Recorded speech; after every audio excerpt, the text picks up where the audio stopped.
예루살렘 교회가 기근을 만나서 어렵게 되었다는 소식을 듣고 마케도니아는 그리스라는 나라의 옛날 북부 지역이 마케도니아고 아래 남부 쪽은 아가야입니다. 마케도니아에 있는 교회들이 헌금을 하게 되었습니다. 사도 바울이 기쁜 마음으로 이 마케도니아 교회들이 그들의 형편의 어려움에도 불구하고 자원하여 그리고 힘에 지나도록 헌금을 하였다. 이 얼마나 굉장한 일인가. 그래서 나도 디도로 너희 고린도 교회에 가서 여러 가지 은혜를 증언하고 나누게 한 것처럼 이 일에도 너희가 동참하기를 바란다. 이런 내용이 오늘 이 고린도후서 8장 1절에서 9절까지의 내용입니다. 종종 헌금에 관한 요구와 연결되는 본문이 되는데 본문의 의도는 그것보다 훨씬 깊습니다. 여러분, 헌금을 할 때 자손 냄비에 내는 것 같은 마음으로 하는 사람은 없을 겁니다. 그건 구제금이 아니고 자손 냄비는 구제금입니다. 헌금은 하나님 앞에 바치는 어떤 진심입니다. 그것은 내는 사람보다 받아주시는 것이 영광이라고 고백하는 행위입니다. 이것이 강요가 아닙니다. 그렇게 안 하면 죄다 이런 말이 아닙니다. 이것은 여러분이 가장 호의를 가진 상대가 여러분이 무슨 그에게 호의를 베풀어서 자신의 호의를 증명받으려고 하지 않고 상대방이 나의 호의를 받아주는 것을 간절히 사모하는 것처럼 헌금은 우리에게 허락되고 있는 것입니다. 헌금은 원래 예배의 한 행위이고 신앙 고백이며 예식입니다. 우리가 예배 순서 중에 헌금하는 일을 하지 않는 이유는 교회가 너무 그 일을 이렇게 값싸게 왜곡시키는 바람에 그걸 우리는 안 했을 뿐입니다. 원래대로 하자면 중요한 예배 순서고 우리의 자기 헌신으로서 자랑스럽고 감사하게 해야 했던 일을 우리 시대적인 이유 때문에 우리가 멈출 수밖에 없었던 것입니다. 그러니 오늘 이 설교를 들으신 분들은 저기 우리 예배당에 들어오는 본당 입구에 예배 순서에 있지 않고 각자 알아서 내는 것을 우리는 헌금을 강요하지 않아. 누가 안 쳐다봐도 해. 이런 식으로 판단하지 마시고 훨씬 중요하고 그리고 고급한 신앙 행위와 하나님의 받아주심에 대한 감사로서 그리고 우리 시대의 왜곡과 오해 때문에 감추할 수밖에 없는 것을 시대적인 책임으로서 행하고 있다는 걸 아는 깊은 여러분의 정성과 책임이 있어야 하는 것입니다. 그래서 이 문제는 헌금은 종종 다른 신앙 행위와 마찬가지로 많이 내거나 열심히 내는 것들이 어떤 자랑이 되곤 해서 그 부작용 때문에 여러분 잘 아시는 대로 무기명 헌금이라는 것이 등장했습니다. 이름을 안 쓰고 잘난 척 하지 않는다 그거죠. 그러시지 말고 이름을 쓰십시오. 누가 이번에 감사 헌금을 냈어. 누가 이번에 기쁜 일이 있어서 하나님 앞에 감사한 헌금을 냈어. 이런 것들은 모두에게 격려가 되고 그리고 하나님이 받으시고 우리 모든 교우들에게 기뻐하시는 일이다 라는 기본적인 이해를 회복해야 됩니다.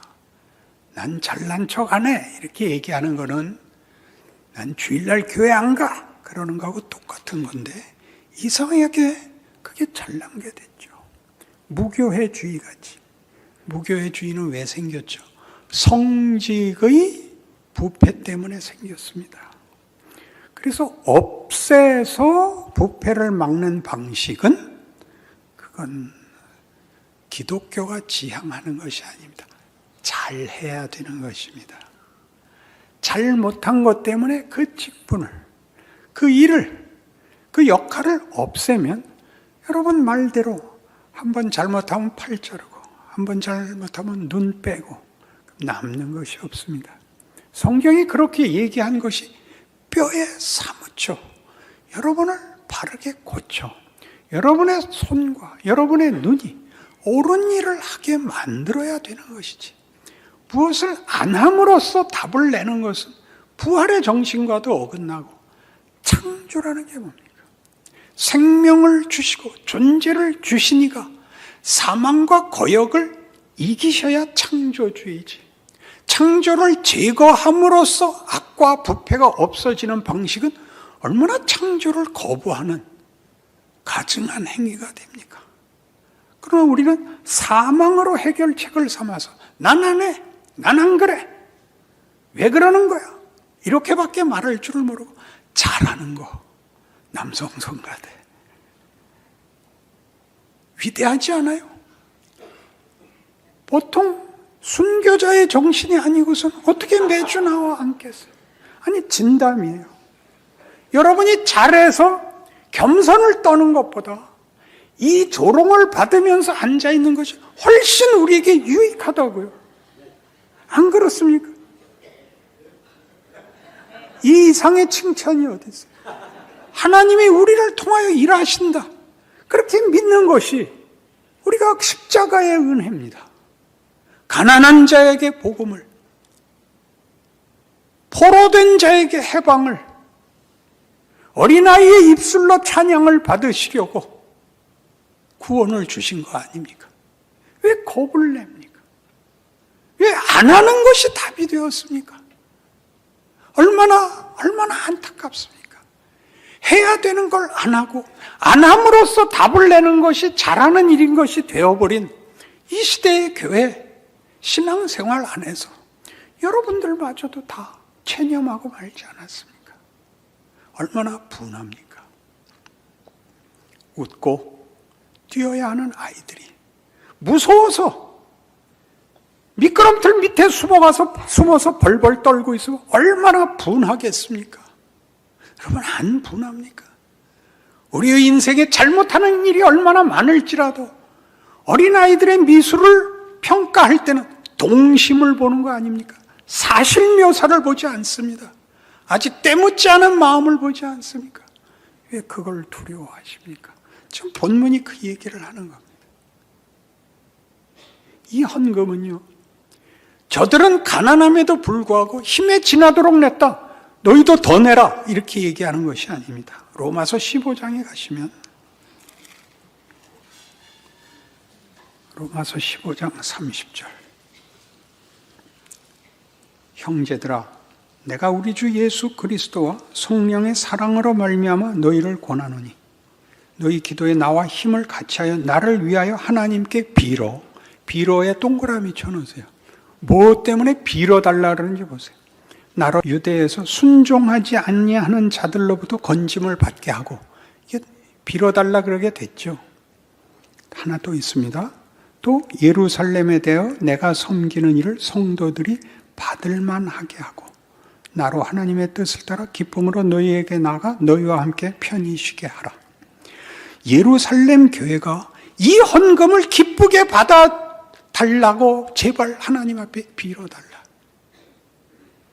너희 힘에 지나도록 헌금을 해라가 아니라 예루살렘 교회가 이 헌금을 받아주기를 기도해라. 왜요? 예루살렘 교회가 이방 교회와 자기네들이 동일시되는 걸 거부했거든요. 우린 유대인이다, 너희는 이방이다. 그 우월감으로 차별화하여 기독교가 얘기하는 사랑, 섬김, 은혜, 정성 같은 것들을 다 뭘로 바꿨다고요? 차별로 바꿨죠. 자랑과 경멸로 바꿨습니다. 여러분 생각해 보세요. 은혜에 뭐가 들어오면 망하는 겁니까? 거기에 우월감이 생기면 망하는 겁니다. 그럼 뭐가 생긴다고요? 경멸이 생기죠. 경멸이 생기는 게 왜 무서운지 압니까? 누구를 경멸함으로써 더 이상 자기의 책임을 안 하게 되죠. 죄인을 심판하는 것으로 자기가 해야 되는 적극적인 책임을 슬며시 놓아버릴 수 있죠. 생각해 보세요. 얼마나 많은 세상의 교묘한 시험 속에 우리가 빠져서 우리가 빛이고 소금이고 기적이고 소망이고 증인이라는 적극적인 일을 못하게 됐는가 보십시오. 여러분들이 기다리는 건 뭐죠? 이렇게 사고 없이 지나서 천국 가는 거 외에 뭐가 남았습니까? 여러분, 화를 내는 게 아닙니다. 분해서 그렇습니다. 여러분에게 주어진 구원받은 성도들의 생애를 왜 이렇게밖에 못 삽니까? 분하지 않습니까? 분하지 않습니까? 이렇게 치사하게 사는 게 기독교란 말입니까? 이게 기껏 이런 날 교회까지 오는 열심을 꺾어버리고 체념하게 만들어도 여러분 가만히 있겠습니까? 그럴 수는 없습니다. 여러분, 기독교는 그런 것이 아닙니다. 거짓말 안 하고 사기치지 않고 나쁜 짓 하지 않는 것이 아닙니다. 훨씬 큰 것입니다. 영광되고 명예롭고 기쁘고 섬기고 주고 열고 그러는 것입니다. 톰 라이트는, 유명한 신학자 톰 라이트가 이 고린도후서 주석에 이 내용에 대하여 헌금 문제와 신앙의 연결을 이렇게 써놓았습니다. 너무 기가 막혀서 제가 모든 사람을 위한 고린도후서 122페이지 제가 인용하겠습니다. 이것은 대담한 호소다. 나는 나 자신이 회중 앞에 서서 이와 같은 말을 하는 장면을 상상하려고 애써 보았지만 실토하건대 어렵다. 무슨 소리예요? 목사로서 교인들 앞에 헌금해라. 그게 얼마나 굉장한 일인 줄 아냐? 이렇게 말 못하겠다. 왜요? 우리 그 겁을 먹고 있거든요. 결국 돈 내라는 소리 아니냐? 이렇게 넘어간 비난 받기 싫어서 이 사람도 이 말 못하겠대요. 실토하건대 어렵다. 하지만 바울이 알고 있던 바, 그리고 복음 사역을 위해 기금을 모으는 임무를 하나님께 부여받은 사람들이 절대 잊지 말아야 할 바가 있다.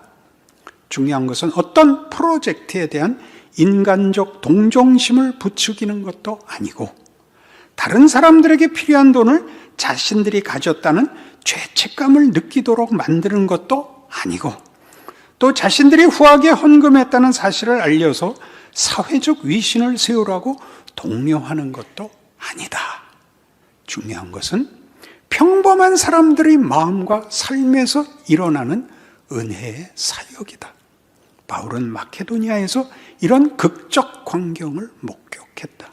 이제 그는 고린도에서도 이런 광경을 보고 싶다고 역설한다. 그리고 이 끝말이 기가 막혀요. 그러면 21세기 교회에서도 이런 광경을 보고 싶지 않을까? 보고 싶습니다. 헌금하는 거 말고 은혜에 참여하는 거요. 평범한 사람들이 위대해서 하는 것이 아니라 자신이 예수 믿는 자가 되었기 때문에 자기의 가장 귀한 진심을 다른 사람을 위하여, 필요한 사람을 위하여 내어놓을 수 있는 것을 보고 싶답니다. 우린 교회에서 이 중요한 책임들을 잃어버렸지요. 비겁해진 것입니다. 이것은 욕을 먹어서 될 문제가 아니라 회복해야 하는 문제인 것입니다. 여러분, 성경이 어떻게 이런 문제들을 담담하게 모두가 할 수 있다고 권면해야 했는지 한번 찾아봅시다. 로마서 12장입니다. 로마서 12장 3절. 내게 주신 은혜로 말미암아 너희 각 사람에게 권하노니 마땅히 생각할 그 이상의 생각을 품지 말고 오직 하나님께서 각 사람에게 나누어 주신 믿음의 분량대로 지혜롭게 생각하라. 나라를 바꾸고 한국 교회를 바꿀 생각 같은 거 하시면 할 수 있는 걸 못합니다. 할 수 있는 걸 하십시오. 아직도 못하고 있는 거 제발 웃으십시오. 뭘 겁을 내는 겁니까? 간첩 신고하려고 교회에 오셨습니까? 왜 이 쉬운 거를 우리는 넘어서지 못할까요? 누가 먼저 해야 될까요? 누가 먼저 해야 될까요? 누가 먼저 해야 될까요? 우리 다음 주에 모여서 가위바위보라도 할까요? 구역별로. 자기가 하는 것이 자기의 복입니다. 메리 크리스마스는 그 말을 하는 자가 복입니다. 안 그렇습니까? 우리가 한 몸에 많은 지체를 가졌으나 모든 지체가 같은 기능을 가진 것이 아니니 이와 같이 우리 많은 사람이 그리스도 안에서 한 몸이 되어 서로 지체가 되었느니라. 우리에게 주신 은혜대로 받은 은사가 각각 다르니 혹 예언이면 믿음의 분수대로, 섬기는 일이면 섬기는 일로, 가르치는 자는 가르치는 일로, 위로하는 자는 위로하는 일로, 구제하는 자는 성실함으로, 다스리는 자는 부지런함으로, 긍휼을 베푸는 자는 즐거움을 할 것이라. 사랑에는 거짓이 없나니 악을 미워하고 선에 속하라. 형제를 사랑하여 서로 우애하고 존경하기를 서로 먼저 하며 부지런하여 게으르지 말고 열심을 품고 주를 섬기라. 소망 중에 즐거워하며 환난 중에 참으며 기도에 항상 힘쓰며 성도들의 쓸 것을 공급하며 손 대접하기를 힘쓰라. 여기서 여러분이 할 수 없는 게 뭐가 있습니까? 마땅히 해야 할 일을 안 한 지 오래됐습니다. 그리고 여러분 자신이 주기도문을 외우고 신앙을 고백하고 이렇게 때가 되면 교회 나와 함께 예배 보면서 신자다운 책임을 하나도 지지 않는 것을 억울해 하셔야 됩니다. 그 풍성함을 놓치고 사는 것을 여러분 고치셔야 됩니다. 그걸 여러분이 하지 않으면 무엇으로도 핑계할 수 없습니다. 여러분 꾸중을 듣고 있는 것이 아니라 여러분이 어떠한 기회와 책임 앞에 있는지 성경이 여러분을 격려하고 있습니다. 이 풍성한 은혜에 참여하시는 여러분의 인생, 여러분의 삶, 여러분의 신앙 고백이 되시기를 바랍니다. 기도하십시다. 하나님 아버지, 하나님을 아버지라 부르는데 우리는 왜 이리 우리의 인생이 가난한지 모르겠습니다. 믿음에 있어서, 용기에 있어서, 영광에 있어서 우리는 너무나 힘이 없습니다. 하나님, 순교시대도 허락하셨고 부흥시대도 허락하셨습니다. 믿음의 시대, 감사의 시대도 열어주시옵소서. 그리고 우리 각각이 주인공이 되게 하여 주시옵소서. 그래서 이 사회가, 이 나라가 예수 믿는 교회를 향하여 손가락질을 하는 이유가 저들이 굶주려서, 저들이 절망에 빠져서 너희만은 답이 있어야 되지 않느냐라고 비명을 지르고 있다는 것을 기억하는 한국 교회 되게 하여 주시옵소서. 예수님 이름으로 기도합니다. 예수를 믿는 사람들에게 제일 큰 관심사는 죄 사함을 얻고 천국 가는 것입니다. 예수님이 우리를 위해 십자가를 지셨고 우리 죄를 사하시고 지옥 갈 우리를 천국 백성으로 삼으셨습니다. 그런데 왜 십자가까지 지시고 또 우리의 항복을 받아내신 후에 이 세상에 남겨두시는지가 우리한테 늘 이해가 되지 않습니다. 신자답게 살려고 애를 쓰는데 잘 되지 않는 것, 그리고 이 괴로운 세상에 우리를 남겨두고 뭘 하라 그러는지 모르겠는 것. 물론 우리가 전도도 하고 봉사도 하고 또 빛과 소금 역할을 하면 그 마땅하고 감격할 텐데 그게 또 잘 안 된다는 거. 다른 사람은 되나 물어보면 안 되는 것 같고, 그러면 대다수의 신자가 정당한 신앙생활을 하고 있지 못한데 하나님은 왜 이런 시간을 끌고 계시는가? 이런 것들이 우리에게는 풀리지 않는 문제일 것입니다. 히브리서의 수신자들도 바로 그런 문제에 노출되어 있었죠. 신앙생활을 하기 위해서 여러 위험과 손해를 감수하면서 신앙생활을 하는데 이 믿음을 지키는 자들에게 보상이 없고 예수를 대적하고 예수 믿는 게 뭔지 모르는 세상 권력들과 부도덕한 것들이 오히려 득세하여 교회를 핍박하는 일에 대해서 이제 마음에 낙심이 들었던 것입니다. 거기에 보내는 편지가 이런, 말하자면 우리가 당연시하고 있는 말들로 격려되고 있지 않습니다. 힘을 내라, 믿음을 지켜라, 참아라, 이렇게 되어 있지 않고 지금은 예수께서 하늘 보좌 우편에서 대제사장으로 너희를 지키고 있는 시간이다, 이렇게 말을 하죠. 그래서 우리가 좋아하는 모든 문제를 십자가로 끌고 가서 하나님이 우리를 얼마나 사랑하시는가, 하나님이 어떤 고통을 감수하셨는가, 얼마나 큰 진심으로 우리를 대하셨는가로 돌아가서 그 감격, 그 역사적 사건, 우리의 고백, 우리의 믿음의 근거를 아무리 다시 확인을 해도 현실을 견디는 문제에는 진전이 없고, 십자가는 분명한데 그 후에 우리의 생에 고백과 소망과 약속을 갖고 있으나 설명할 수 없는 현실에는 도움이 되지 않는, 그래서 알다가도 모를 얼굴로 신앙생활을 할 수밖에 없게 된 것입니다. 거기에 대한 답입니다. 예수님의 죽으심을 이렇게 얘기합니다. 구약에서도 하나님 앞에 죄 용서함을 받기 위하여, 하나님과의 관계를 정상화하기 위하여 속죄제라는 것이 있었다. 1년에 한 번씩 대제사장이 자신의 죄와 이스라엘 백성의 죄를 하나님 앞에 속하고 죄 씻음을 받고 하나님과의 관계를 새롭게 하는 제사가 매년 있었다. 그러나 그 황소와 암소, 염소 같은 짐승의 피로는 깨끗게 하는 일이 유효기간이 1년밖에 되지 않아서 그 제사는 매년 반복할 수밖에 없었다.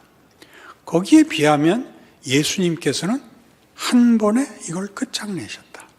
왜냐하면 그의 피는 짐승들의 피와 비교할 수 없고 우리의 피와도 비교할 수 없는 하나님 자신의 속죄 제물이었기 때문에 우리 모두의 죄를 씻는 일에 한계가 없다. 그 유효기간이 영원하다. 그래서 단번에 들이셨다. 이게 히브리서가 하려는 얘기입니다.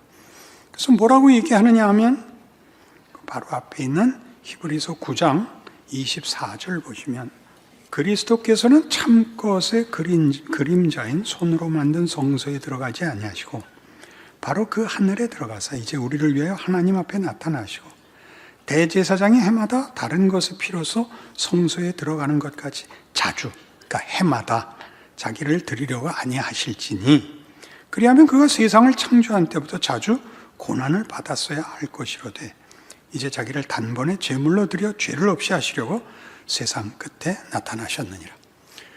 그러니까 세상에서 대제사장들이, 인간 대제사장들이 동물의 피로 우리를 속죄하는 일은 유효기간이 1년밖에 되지 않아서 자주 해야 했지만 예수님은 자주 하실 필요가 없었다. 무한한 효과를 지닌 속죄였다. 그래서 생각해보라. 십자가는 한 번에 끝났다.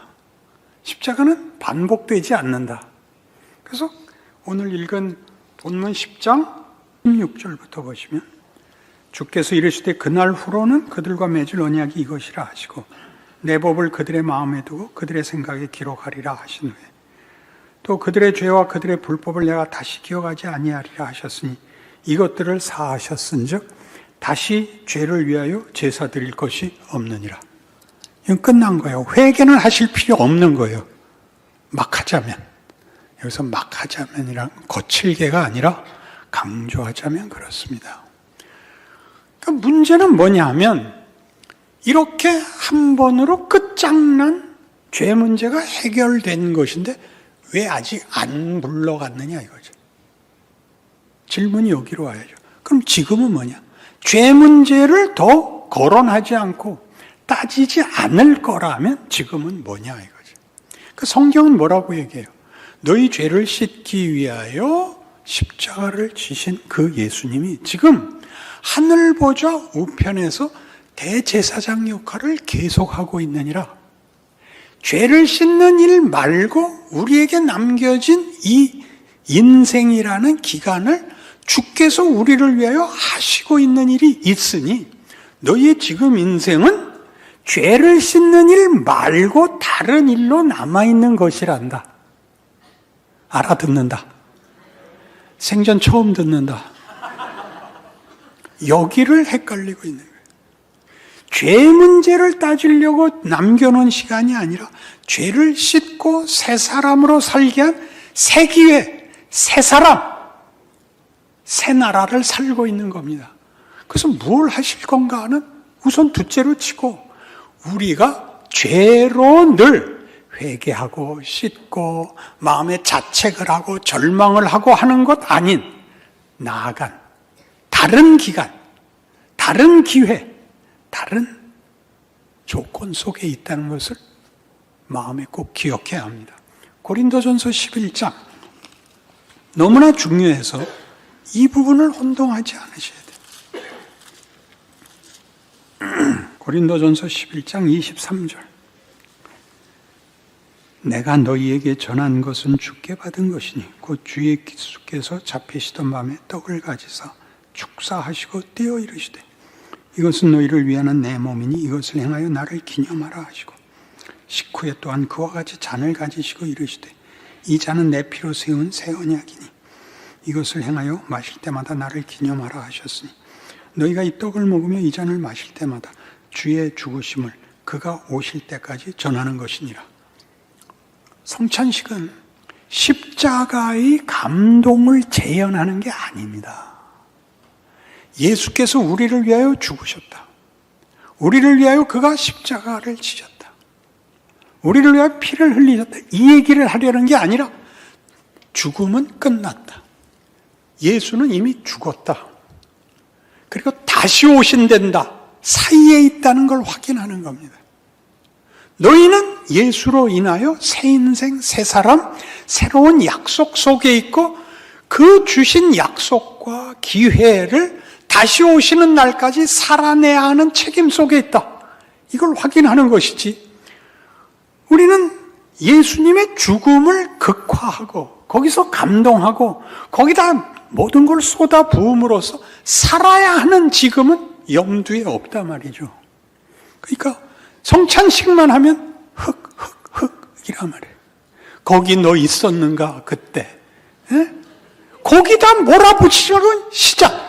그건 끝났다. 시작은 이미 됐다. 넌 오고 있는 중이다. 내가 다시 온다. 뭐 하고 있냐? 그러니까 여기서도 그거예요. 고린도전서 11장도 이렇게 거칠게 얘기하면 안 돼요. 그러나 아니면 여러분의 편견을 깰 수가 없어요. 다시 봐요. 27절 그러므로 누구든지 주의 떡이나 잔을 합당하지 않게 먹고 마시는 자는 주의 몸과 피에 대하여 죄를 짓는 것이라. 내가 피 흘려 너에게 학교 보내줬는데 너 뭐하고 있느냐 그런 거예요. 내 피 뽑아 팔아서 너 학교 보내줬는데 너 뭐하고 있냐? 뭐 배웠냐? 너는 몇 과까지 나갔냐? 이렇게 묻고 있는 거예요. 너 신자답게 뭘 하고 있냐? 도대체 내가 새롭게 만들어 다시 내가 오겠다고 한 약속의 기간 동안에 너에게 준 명령이 뭐냐? 기회가 뭐냐? 너희가 무슨 약속 속에 있느냐? 무슨 뜻 속에 있느냐? 이렇게 묻는 거예요. 이 문제는 너무나 분명하게 사도행전을 이렇게 완전히 둘러싸고 있어요. 사도행전 1장이 뭔지 아세요? 예수님의 승천입니다. 예수님의 승천이 얼마나 놀라운 일인 줄 아세요? 예수님의 제자들은 다 예수가 해방자, 그 구원자일 거라고 믿었던 사람들입니다. 뭘 보고요? 죽은 자를 살리잖아요. 중풍병자를 고치고 문둥병자를 고치며 귀신을 쫓아내요. 바다를 잠잠케 하고 오병이어의 기적을 행했어요. 이런 능력을 가진 이가 메시아가 아니면 누가 메시아란 말입니까? 어떻게 됐죠? 그 메시아가 죽어버렸어요. 기꺼이 자발적으로 난 죽어야 된다 했어요. 아무도 이해할 수 없었죠. 베드로는 설마 죽은 자를 살리는 이가, 바다를 명령할 수 있는 이가 죽는다는 게 말이 돼요? 자기 발로? 끝까지 쫓아 들어갔죠. 설마 정말 죽잖아요. 무슨 수가 있어요? 저주하고 부인했죠. 그가 믿음이 없어서 그랬다. 이렇게 얘기하는 건 결과론적인 거예요. 베드로의 실망이라는 거는 우리가 상상할 수 없는 거예요. 어떻게 그 예수님이 어떻게 사람 손에 잡혀 죽을 수가 있는가? 넋이 빠졌죠. 부활하셨잖아요. 무슨 생각이 들었겠어요? 그때 이렇게 세상 권력에 대해서만 승리하는 것이 아니라 죽음까지도 뒤집으시는구나. 이 마지막 장면에 제자들이 묻죠. 주께서 이스라엘을 회복하심이 이제는 됐습니까? 예수님이 느닷없는 답을 하시죠. 그건 아버지의 손에 있다. 난 모른다. 난 간다. 잘 있어라. 잘 있거라. 나는 간다. 이별의 말도 없이. 여길 분명히 알아야 돼요. 이건 경악 이상이에요. 아니 그러면 부활은 왜 하셨어요?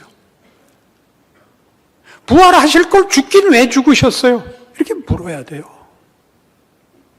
그렇게 살려는 우리를 왜 이따구로 살게 하세요? 물어야죠. 성경에 답이 없는데 어디서 맥혔다고요? 그 쉬운 앞에 일어나서 뒤로 밀고 있는 앞으로 나가야 하는 성경의 약속들에 대하여 우린 눈을 감아버린 셈이 됐죠. 성령이 오신다. 그때 보자. 그래서 왜 마가의 다락방에 모여서 기도했죠? 다른 선택의 여지가 없잖아요. 믿었던 예수가 죽으신 걸로도 놀랐는데 부활해서는 또 부활했으면 가서 빌라도랑 헤롯이랑 붙잡아다가 족쳐야 될 거 아니에요. 그리고 자기네들한테 상을 줘야 되잖아요. 아무것도 안 하시고 떠나버리셨어요. 약속한 성령을 기다려라. 성령이 오셨어요. 새로운 힘으로 충만해졌어요. 어떻게 됐죠? 3장에 성전으로 올라가는 길에 미문에 앉은 안전뱅이를 보고 베드로와 요한이 이 귀한 선언을 합니다. 은과 금은 내게 없거니와 내게 있는 것을 내게 주노니 곧 나사렛 예수의 이름으로 일어나 걸으라. 일어났죠. 귀며 고함질렀죠. 온 성에 소문이 가득하고 나사렛 예수의 이름으로 안전뱅이가 일어났다. 당시에 권력자들이 그를 잡아갔죠. 너 예수의 이름을 얘기하지 마라. 이딴 소리로 너 백성들을 미혹하지 마라. 위협과 협박 속에 놔줬죠. 4장, 사도행전 4장입니다. 꼭 봐야 돼요.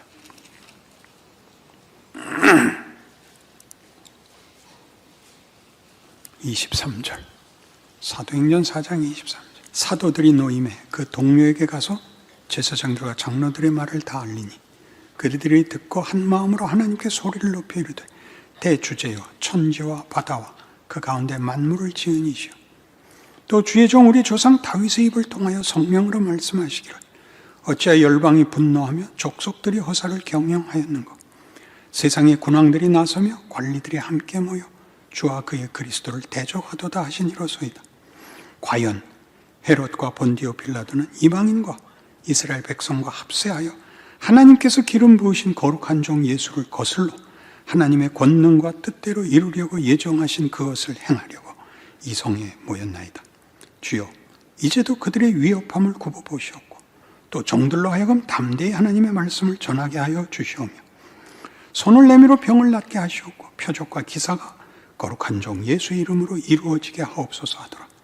빌기를 다음에 모인 곳이 진동하더니 무리가 다 성령이 충만하여 담대히 하나님의 말씀을 전하니라. 이 기록의 모순을 보시겠습니까?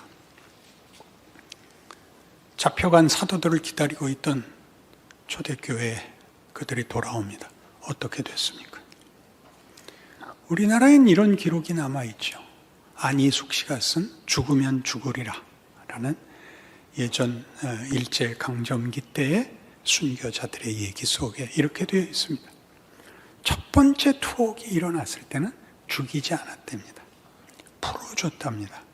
두 번째 투옥 때 잡혀가서 그때부터 순교자가 나오기 시작했는데 첫 번째 투옥 됐다가 놓아줬을 때 기도하던 모든 성도들이 모여서 추록한 장로 목사님들에게 물은 첫 번째 질문이 모두의 관심이 이거였습니다.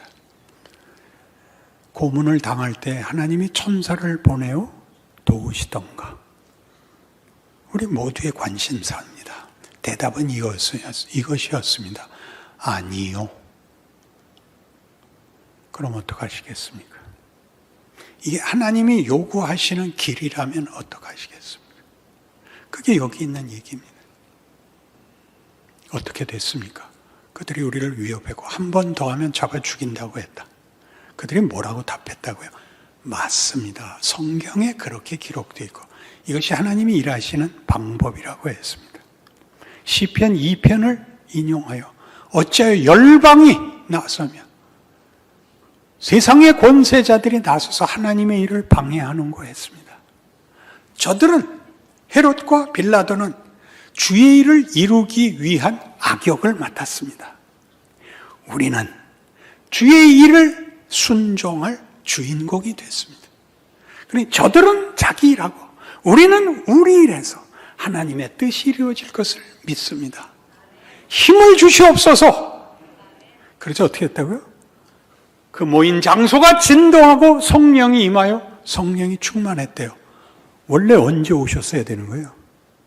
잡아갔을 때 내려오셔서 본디오 빌라도를 이단 역사기로 헤롯을 그냥 정수리부터 엄지발가락까지 쪼갰어야 되는 거 아니에요. 그렇게 안 하시고 이렇게 하신다고 성경이 증언하고 있다고요.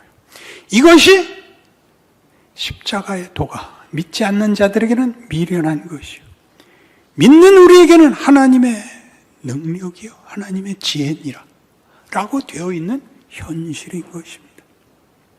여기를 안 믿는 거죠.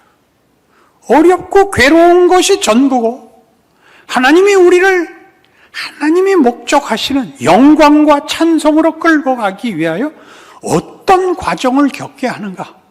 여기가 우리가 믿고 싶지 않은 데입니다. 우리는 나중에 이것이 히브리서 10장 다음에 뭐가 있죠? 11장이 있습니다. 그렇습니다. 얼마나 쉽고 답이 안 나오는 겁니까? 히브리서 11장은 무슨 장이죠? 믿음장입니다. 믿음장에 무슨 얘기가 나올 것 같습니까? 넉넉히 이긴 사람들 얘기가 나올 것 같습니까? 답을 얻지 못하고도 충성한 사람들 얘기가 나옵니다.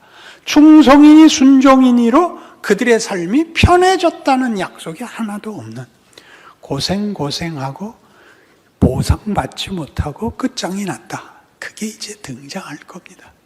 그러나 그것이 우리에게는 우리가 지금 와서 보아도 이미 아브라함이니 이삭이니 야곱이니가 믿음의 선조여 영광된 인생을 살았다고 우리 입술에 고백을 받은 것처럼 그 길이 세상이 만드는 한순간에 불과한 헛된 영광이나 헛된 승리와 비교할 수 없다는 걸 우리가 알게 됩니다. 우리도 그 길에 들어서게 되는 것이죠. 그래서 이 모든 문제들에 대하여 성경은 우리에게 이렇게 얘기하는 겁니다. 이 고난과 이 고통과 답이 없어 보이는 이 길이 주께서 사신 성육신의 길이었고 우리 보고 살라고 하는 성육신의 연장입니다. 요한복음 14장에 의하면 예수님이 친히 우리에게 이렇게 약속하십니다. 나를 믿는 자는 내가 하는 일을 저도 할 것이요 이보다 큰 일도 하리니 이는 내가 아버지께로 감이라. 예수께서 와서 하신 일을 예수께서 이루시고 아버지께 돌아가 아버지께 더 구함으로써 예수께서 하신 일보다 더 큰 일을 우리에게 허락하시겠답니다. 뭔가요, 그게? 아버지의 영광, 아버지의 승리, 아버지의 권능, 진리요, 은혜요, 생명이요, 기적이요, 감사요, 기쁨에 해당하는 모든 것들이 예수 안에서 보여졌던 것 같이 우리와 함께 우리를 통하여 하나님이 일하시겠다고 합니다. 통치, 하나님의 통치에 우리를 부르십니다.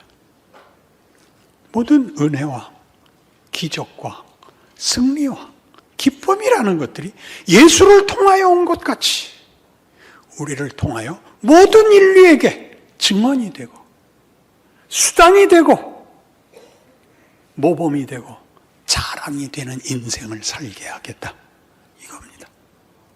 그러니 우리가 지금 직면하고 있는 다만 우리로서는 해결되기만을 바라는 우리의 고난과 원망들이 어떻게 큰 조건이며 하나님이 그 안에서 어떻게 당신의 영광을 받으시는가. 에베소서 4장에서는 이렇게 설명되어 있습니다.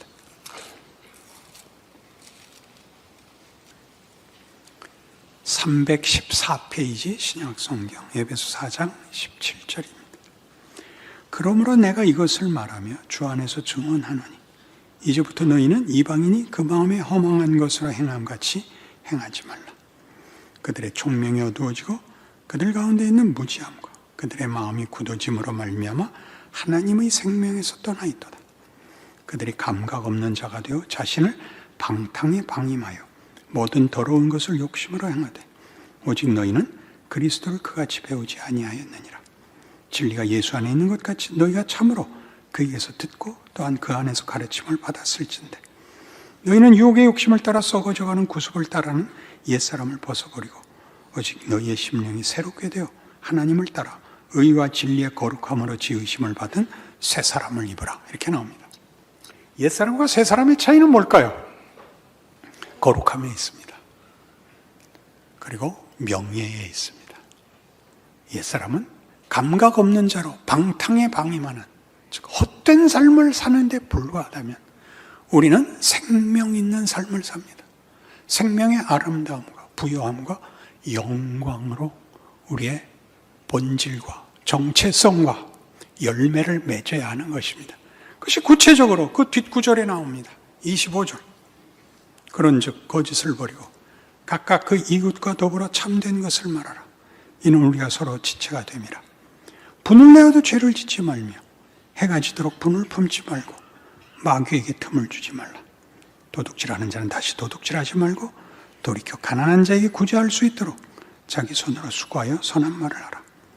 무릇 더러운 말은 너희 입 밖에도 내지 말고 오직 덕을 세우는 데 소용되는 대로 선한 말을 하여 듣는 자들에게 은혜를 끼치게 하라. 하나님의 성령을 근심하게 하지 말라. 그 안에서 너희가 구원의 날까지 인치심을 받았느니라. 너희는 모든 악독과 노함과 분냄과 떠드는 것과 비방하는 것을 모든 악의와 함께 버리고 서로 친절하게 하며 불쌍히 여기며 서로 용서하기를 하나님이 그리스도 안에서 너희를 용서하심과 같이 하라. 모를 거 하나도 없죠. 이게 신앙생활인 건 알죠. 문제는 뭔지 아세요? 분냄과 악독과 노함과 거짓됨을 하지 않아야 되는 그때 써라 이거예요. 써야 할 때 써야죠. 쓸 필요 없는 데서 떠들지 마시고 사랑합시다 그러지 말고 사랑을 여러분을 도전하고 여러분에게 그 필요를 요구하는 때 해야죠. 그게 이 인생입니다.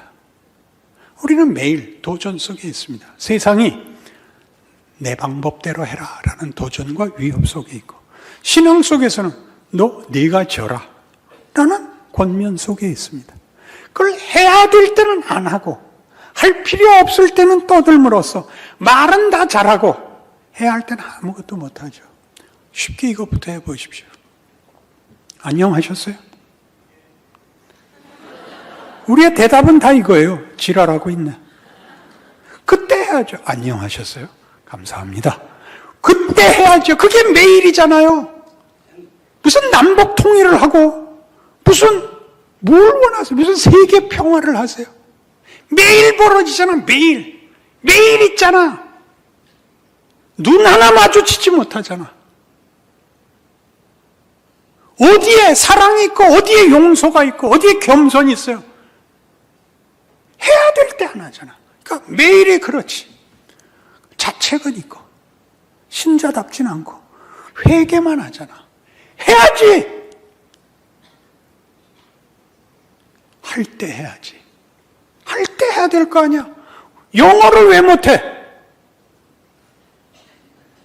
영작을 해야 나가잖아. 영작을 하고 말을 하려고 그러면 같잖아. 매일 봐요. 왜 못해? 해야 되는 줄 아는데 놓쳤지. 그러니까 연습을 해요. 이번에 아시안 게임을 하고 있어, 축구. 우리가 영국 프리미어 리그를 보다가 아시안 게임을 보니까 한심해요. 다 서 있어. 이동을 해서 공간을 움직여 만들어야 되는 줄 몰라. 다 서 있어. 한심해. 한심해요. 그들이 그렇게 하려고 양보하는 걸까요? 최선을 다하는 거예요. 최선을 다하는 거예요. 그거 잘하는 사람은 메시 하나밖에 없어요. 메시. 약까지는 못 가고 메시까지 와놨어. 말을 하면 알아를 들어야 될 거지. 그 사람은 어떻게 갔을까요? 더 연습했죠. 연습이란 육체가 기술을 익히는 게 아니에요. 한계를 넘어설 때까지 하는 집중력. 그게 정신력이에요. 그렇죠? 여러분, 여기가 없어요. 기술적으로도 모자라고 정신력도 모자라. 왜? 뭘 하는지를 몰라. 축구를 한다는 걸 몰라. 신자로서 산다는 걸 몰라. 그 현실을 추상명사와 명분 이외에 다른 건 모르겠는 거야. 그러니까 밤낮 말을 하라 그러면 엄청난 말을 해. 엄청난 말. 온 인류와 운명과 역사에 대해서 책임을 져. 실제로는 자기 자리에서 자기에게 요구되는데 아무 대꾸도 못하는 거야. 교회 공동체의 중요성은 뭐예요? 같은 팀이잖아. 패스가 돼야 될 거 아니야. 근데 우리끼리도 안 쳐다봐. 공조 그러면 갖고 튀려고? 우린 뭘 하고 있는 줄 모르는 거예요. 세상에 나가서 하려면 여기서 먼저 해야 될 거 아니에요. 여긴 우리끼리 모인 데잖아. 하나님이 우리에게 교회를 허락한 이유.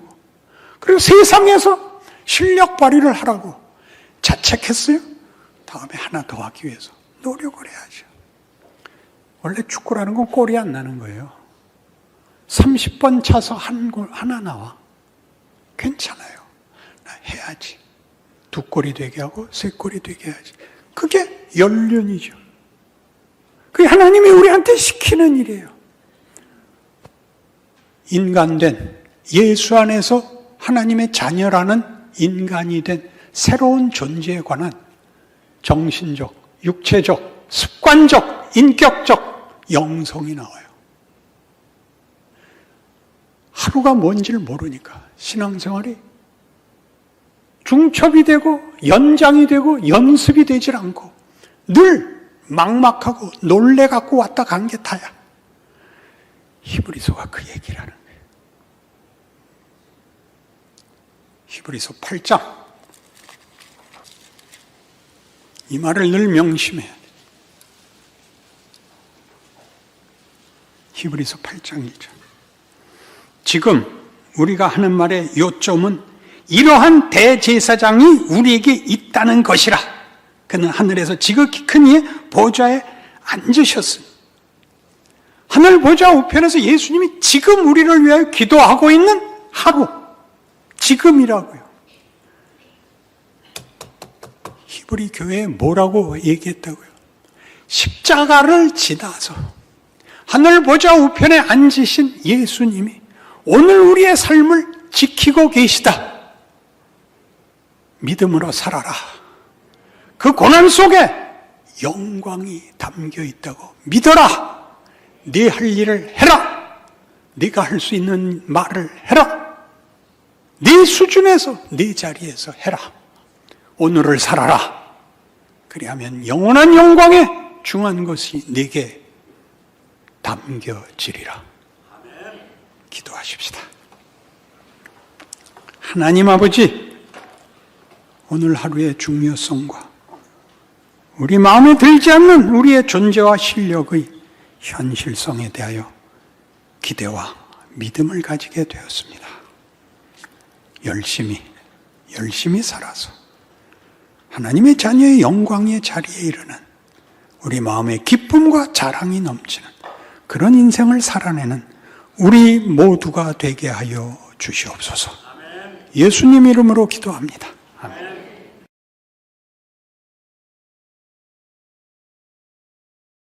성전을 다 짓고 솔로몬이 온 백성을 모아 그 성전 봉헌식을 하는 것입니다. 기쁜 마음과 감사와 자랑이 그 온 회중과 솔로몬의 기도에 충만하게 담겨 있습니다. 그의 기도를 요약하면 오늘 본문에 열왕기상 8장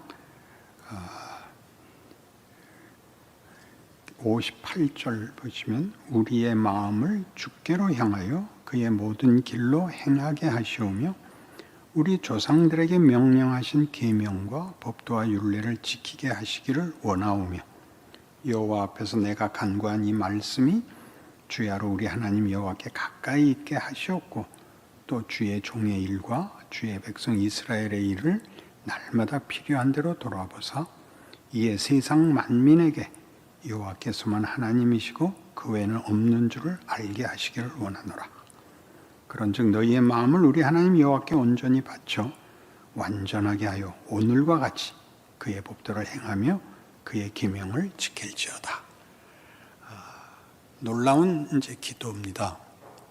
하나님만 섬기고 온 세상에 하나님만이 주인인 것을 알게 하고 오늘 이 자리에 앉은 성전을 봉헌할 수 있었던 그동안의 헌신과 그 진심들의 결과물을 보는 그 마음으로 모든 이스라엘 백성들이 올바른 길, 복받는 길을 살기를 원한다. 이렇게 선언합니다. 7년 동안이나 지은 아마 세상에서 역사상 가장 호화롭고 정성과 진심의 건축물이었습니다. 그럼에도 불구하고 우리가 잘 아는 대로 이 성전은 무너집니다. 솔로몬의 그 진심과 백성들의 화합에 있는 그 열정과 그 진심에는 일말의 의심이나 부족함이 없어 보이는데 이 성전은 무너지고 더더욱 크게 나라가 뽑혀서 이 민족에게 포로가 됩니다. 그러니까 이 글들은 지금 바벨론의 포로로 간 후손들이 이로부터 약 400년 가까이 후에 일어난 현실, 즉 실패와 낙심, 불안, 분노 속에서 돌아보는 자기들의 선조들과 나라의 역사인 것입니다. 특별히 솔로몬의 이 성전 짓는 일은 성경에 너무나 자세히 나와 있습니다. 모든 것을 백향목과 황금으로 짓고 그 격식과 외양과 각 부품들이 얼마나 정성 속에서 선별됐고 만들어졌는가가 자세히 나와 있는데, 그 성전이 이방인의 손에 의해서 회파되고 자기네들은 나라를 잃고 쫓겨와 있는 현실에서 돌아본다면 이런 자세한 내용이 나열되는 것이 기쁜 일은 아니었을 것입니다. 그래서 우리는 솔로몬이 성전을 짓고 백성들과 함께 2주가 아니라 축제를 벌이고 그 온 마음들의 감사와 만족이 있었던 일들에 도대체 무슨 문제가 있었는가? 성경은 무슨 말을 하고 싶은가? 이렇게 이 본문을 돌아봅니다. 가장 쉽게는 솔로몬은 잘했는데 그 다음 후손들이 잘못해서 이렇게 됐다. 그러면 제일 쉽습니다. 그러나 이제 우리 따져보겠지만 나라가 분열되고 엉망이 되는 단초를 제시한 것은 솔로몬입니다. 솔로몬으로 인하여 그 다음 때에 가서 나라가 나뉘고 북이스라엘은 유다 왕조의 등을 돌리고 그리고 자기네끼리 새로 만든 나라의 정체성을 위하여 우상을 도입하게 되고 그것을 남왕국도 배우게 되고 하는 일들이 말하자면 솔로몬이 그 이유인 것입니다. 솔로몬과 당시에 이 기쁨에 참여한 현장에 있었던 이스라엘 백성들은 정말 진심과 열정으로 이 기쁨을 누리고 있고 그걸 탓할 필요가 없습니다.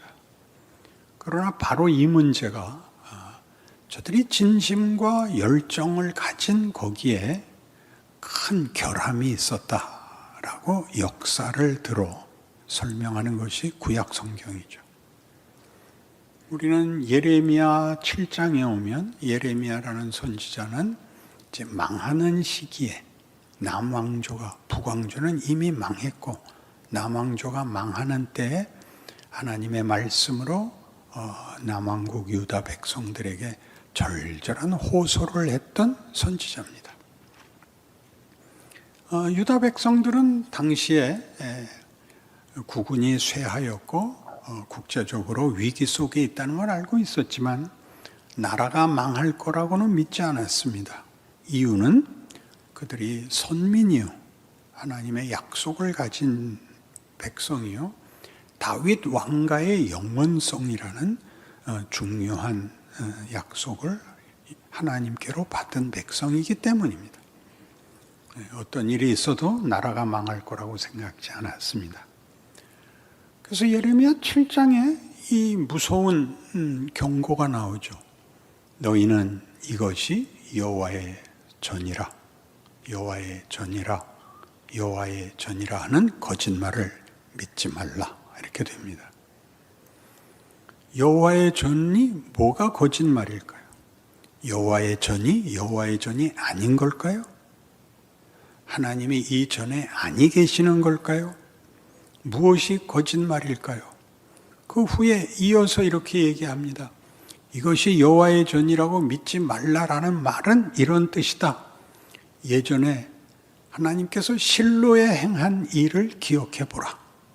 실로에 행한 일은 사울 왕 때 법궤가 놓여졌고 제사가 진행되던 성읍이었습니다. 그때 무슨 일이 있었죠? 사무엘상 4장에 그 사건이 나오죠. 블레셋과 싸움이 벌어졌는데 이스라엘이 패합니다. 왜 우리가 패했는가? 하나님이 우리와 함께 있지 않아서 그렇게 됐다. 그럼 어떻게 하면 하나님이 우리 편을 들게 하실 수 있는가? 법궤를 모셔오자. 그래서 법궤를 가져왔죠. 그리고 그 다음 전투에서 더 철저히 패하게 됩니다. 법궤는 빼앗겨지고 엘리와 두 아들이 죽습니다. 너희는 실로에 행한 일을 생각해 보라 라고 얘기합니다. 너희가 성전을 지은 것이 너희 신앙과 너희가 믿는 이 하나님에게 만족스럽고 책임이 끝난 것이냐라고 묻는 것입니다. 그러니까 여기서 거짓말은 다른 거짓말이 아니라 솔로몬이 지은 성전에 대하여 갖는 저들의 감격, 저들의 어떤 자랑이 거짓말이라는 거죠. 그럴 리가요. 솔로몬은 하나님께 지혜를 구하여 크게 칭찬을 받은 왕입니다. 어찌 그런 실수가 있을 수 있겠습니까? 그러자 성경은 이 부분도 똑같이 지적을 합니다. 같은 예레미야 선지자를 통하여 예레미야 9장 23절에 이렇게 꾸짖습니다. 여호와께서 이와 같이 말씀하시되 지혜로운 자는 그의 지혜를 자랑하지 말라. 용사는 그의 용맹을 자랑하지 말라. 부자는 그의 부함을 자랑하지 말라. 누구 보고 하는 소리 같아? 다 솔로몬한테 걸리잖아요. 자랑하는 자는 이것으로 자랑할지니 곧 명철하여 나를 아는 것과 나 여호와는 사랑과 정의와 공의를 땅에 행하는 자인 줄 깨닫는 것이라. 나는 이 일을 기뻐하노라. 그러니까 우리가 아차 싶지 않습니까? 솔로몬과 당시의 이스라엘 백성들은 결국 그들의 진심과 그들의 열심의 하자가 있었던 것이 아니라 무지했거나 순진했던 것이죠. 이 무지하고 순진하다는 것은 그들을 택하고 그들의 하나님이 되기로 하고 그들로 자기의 백성이라 약속하신 분이 어떤 분인지 무엇을 원하는지에 대해서 무지했던 것입니다. 이건 굉장히 구약을 이해하는데 가장 큰 주제일 것입니다. 우리는 출애굽기 19장에서 이미 애굽에서 기적 속에 꺼낸 그의 백성들을 향하여 하나님이 모세를 불러 이렇게 명하십니다. 백성들에게 가서 꼭 이렇게 전해라. 세계가 다 나의 것이다. 그런데 너희를 그 가운데서 내가 택하였다. 그러니 너희는 내 말을 듣고 나를 따르라. 그렇게 하면 너희는 내게 제사장 나라가 되고 너희는 내게 거룩한 백성이 될 것이다. 여기에 다시 순종이 등장을 하죠. 우리가 구약을 읽는데 제일 어려운 주제가 이 자유와 순종의 문제입니다. 솔로몬은 지혜를 구해서 하나님의 뜻에 부합했음에도 불구하고 그것이 순종을 만족시키는 것은 아니었다는, 그가 모든 정성을 바쳐, 아니 온 국민이 모든 정성을 바쳐 지은 성전이 말하자면 하나님이 원하시는 뜻과 내용을 대신할 수 있는 것은 아니라는, 그것이 잘못된 것이 아니라 그것으로는 부족한 것이 있다는 지적을 이렇게 역사적으로 받고 있는 것입니다. 하나님을 순종한다, 하나님을 알아야 된다 하는 얘기는 도처에 나옵니다. 특별히 이제 소선지서들에 가면 더 많이 나오는데, 소선지서들은 대부분 다 북왕조의 멸망기와 남왕국 유다의 멸망기에 등장합니다. 대표적인 호세아의 선언은 이겁니다. 나는 제사를 원치 않고 인애를 원하며 번제보다 하나님을 아는 것을 원하노라. 이렇게 나옵니다. 하나님을 아는 것을 원한다고요. 그러니까 당시의 솔로몬과 이스라엘이, 아니 구약 내내 이스라엘 백성들은 하나님을 누구라고 생각했을까요? 그들은 가장 크게는 권력이라고 생각한 것 같습니다. 하나님이 자기네 편을 들게 하기 위하여 제사와 법들을 지키면 하나님이 언제나 자기 편에 설 거라고 생각하는 그런 단순한 신앙을 가졌었을 것입니다. 하나님은 자기 백성을 끝까지 버리지 않고 언제나 편을 드시지만 바로 이 문제에 대해서만은 그들이 이해하는 하나님이 아니라 다른 하나님이라는 것, 그들을 부른 하나님은 더 큰 하나님이라는 것을 가르치기 위하여 매번 그들을 괴롭게 하십니다. 어려움에 처하게 하시고 다시 생각게 하십니다. 사사기가 그랬고 열왕기가 그랬고 회복된 후에 바벨론 포로 후에 예수님 오실 때까지 그랬고 예수님 오신 이후에 로마에 의하여 성전이 다시 파괴되고 아직까지 그렇습니다. 아직까지도 이스라엘은 하나님을 성경이 얘기하는 하나님으로 이해하지 못하고 있습니다. 이 문제는 매우 놀라워서 요한복음 17장에 가면 이 하나님을 아는 문제는 이렇게 되어 있습니다. 요한복음 17장 1절 이하를 제가 보겠습니다. 예수께서 이 말씀을 하시고 눈을 들어 하늘을 우러러 이르시되 아버지여 때가 이르렀사오니 아들을 영화롭게 하사 아들로 아버지를 영화롭게 하게 하옵소서. 그러니까 지금 솔로몬에게서 하나님을 영화롭게 하는 것은 모든 아름다운 것으로 정성으로 이렇게 황금으로 지은 성전이었습니다. 그건 힘을 다한 것이죠. 그러나 지금 예수님께서 아버지의 영광을 위하여 하시겠다는, 그리고 그것이 영광이라고 얘기하는 것은 십자가입니다. 죽는 겁니다. 그러니까 구약 내내 뭐라 그러냐 하면 나는 인애를 원한다. 제사를 원치 않는다. 나는 너희가 정의를 행하기를 원한다. 정의, 인애 이런 단어들이 우리 다 아는 것 같지만 우리가 뭘 속느냐 하면 이런 것들이 도덕과 명분상 최고의 가치라고 생각을 합니다. 도덕과 명분에 있어서 최고의 가치라고 생각을 하는데 불과하면 그것이 공포가 됩니다.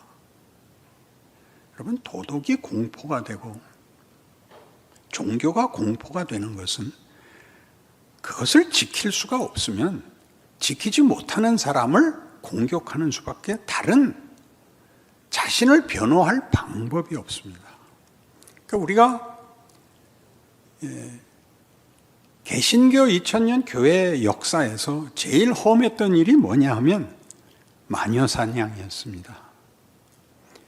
은혜를 베풀고 관용을 베풀고 회복과 용서를 가지지 못하는 한 명분은 모두를 죽이고 보복하는 일에 쓰였지 덕을 세우지 못했습니다. 그러니 우리가 솔로몬은 최선을 다해서 모든 것을 바쳐서 성전을 지었다. 그러고 나면 꼭 돌아봐서 넌 뭐 했어? 이렇게 된다고요. 우리 많은 얘기를 이렇게 했죠. 오늘 죽어도 눈을 뜨면 천국일 것을 믿는다. 또 하나 있습니다. 너 나중에 예수님 앞에 서서 너 세상에 살 때 뭐 하다 왔어?